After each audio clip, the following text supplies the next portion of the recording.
এসে বাংলাদেশে আবার সুযোগ এসেছে গণতন্ত্র প্রতিষ্ঠা, স্বাধীনতা প্রতিষ্ঠা, মানুষের অধিকার প্রতিষ্ঠা, ন্যূনতম মানবাধিকার রক্ষা করা। এই সুযোগ আমাদেরকে ব্যবহার করতে হবে। আমাদের সন্তানরা, আমাদের তরুণ সমাজ তাদের জীবন উৎসর্গ করে গণতন্ত্র এবং স্বাধীনতার সপক্ষে যে গণঅভ্যুত্থান সংগঠিত করেছে, সেই গণঅভ্যুত্থানের মধ্য দিয়ে যে পরিস্থিতি তৈরি হয়েছে, সেই পরিস্থিতিকে আমাদের রক্ষা করতে হবে এবং সামনের দিকে এগিয়ে যেতে হবে।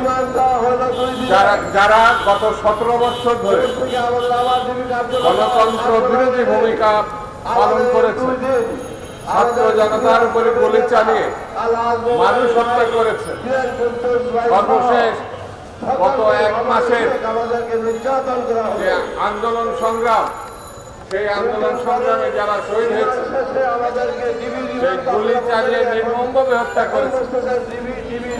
হাসিনা ওয়াজেদ সহ আওয়ামী লীগের সেসব কর্মীদের বিচারের আওতায় এনে তাদেরকে বিচারের কাঠগড়ায় দাঁড় করাতে হবে অনতিবিলম্বে। যারা বাংলাদেশের লক্ষ হাজার কোটি টাকা লুট করেছে, দেশ থেকে পাচার করেছে, তাদেরকে আইনের আওতায় আনতে হবে এবং এই টাকা এবং অর্থ আমাদের এছাড়া কোনো বিকল্প নেই। বন্ধুরা, চারিধারে একটি ঘটনা আমরা লক্ষ্য করছি। বিভিন্ন জায়গায় চাঁদাবাজি হচ্ছে, বিভিন্ন জায়গায় লুটপাট এবং দখলের ব্যাপার হচ্ছে। আমি যে পার্টি করি সেটি বাংলাদেশ জাতীয়তাবাদী দল। এই দলকে বদনামের ভাগিদার করার জন্য কিছু কিছু মানুষ বিএনপি সেজে, ছাত্রদল সেজে তাদেরকে এমন একটা দিকে নিয়ে যাচ্ছে যেন বিএনপি এটা করেছে। আমাদের দলের পক্ষ থেকে, বিএনপির পক্ষ থেকে আমাদের চেয়ারপারসন, অ্যাক্টিং চেয়ারপারসন জনাব তারেক রহমান স্পষ্ট করে বলেছেন, এই ধরনের ঘটনা যেখানে দেখা যাবে তাকে ধরে পুলিশের কাছে দিতে হবে, আইনের মাধ্যমে তার বিচার হবে। আমাদের মহাসচিব একই কথা, একই নির্দেশ ঘোষণা করেছে। সেই কারণে বিএনপির নামে যদি কোনো অপকর্ম করার কেউ চেষ্টা করে এবং করতে পারে, অতীত সরকারের কেউ এখন বিএনপির নামে বিভিন্ন অপকর্ম করে বিএনপির কাছে দেওয়ার চেষ্টা করবেন এবং পুলিশের কাছে দেবেন, আইনের মাধ্যমে তাদেরকে বিচার হবে। 3 নম্বর হচ্ছে আমাদের পার্শ্ববর্তী দেশ, আমরা বন্ধু হিসাবে তাদেরকে জানি, কিন্তু সেই দেশের প্রতিরক্ষা মন্ত্রী সাহেব যে কথা বললেন, আমি জানি না তার উদ্দেশ্য কি।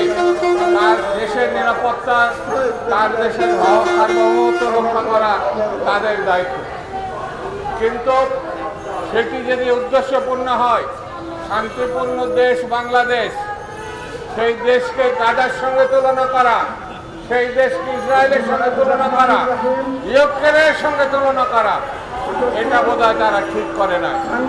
ভারতের থেকেও বর্তমানে বাংলাদেশ অনেক দিক থেকে শান্তিপূর্ণ এবং নিরাপদ দেশ হিসাবে ইতিমধ্যে ঘোষিত হয়েছে।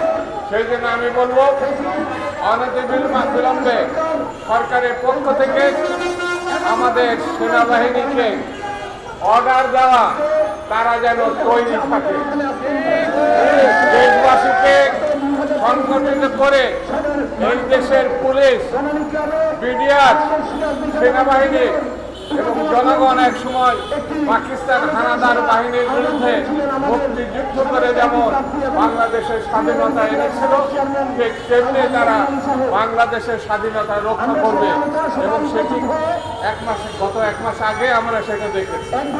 সেই জন্যে আমাদের বন্ধুপ্রতিম দেশের প্রতি একটি অনুরোধ, ফ্যাসিস্টকে আশ্রয় দিয়েছেন, তাকে ফেরত পাঠান। তাকে রক্ষা করার মধ্য দিয়ে আপনি গণতন্ত্রের সপক্ষে কাজ করতে পারবেন না। শেখ হাসিনা পায়ের চুল থেকে পায়ের নখ পর্যন্ত একজন খুনি, লুটেরা এবং ফ্যাসিস্ট। তাকে বিচারের আওতায় আনা ছাড়া বাংলাদেশ শান্তিতে থাকবে এটা আমার কাছে মনে হয় না। সেই জন্য বন্ধুরা, আসুন আমরা ঐক্যবদ্ধ হই।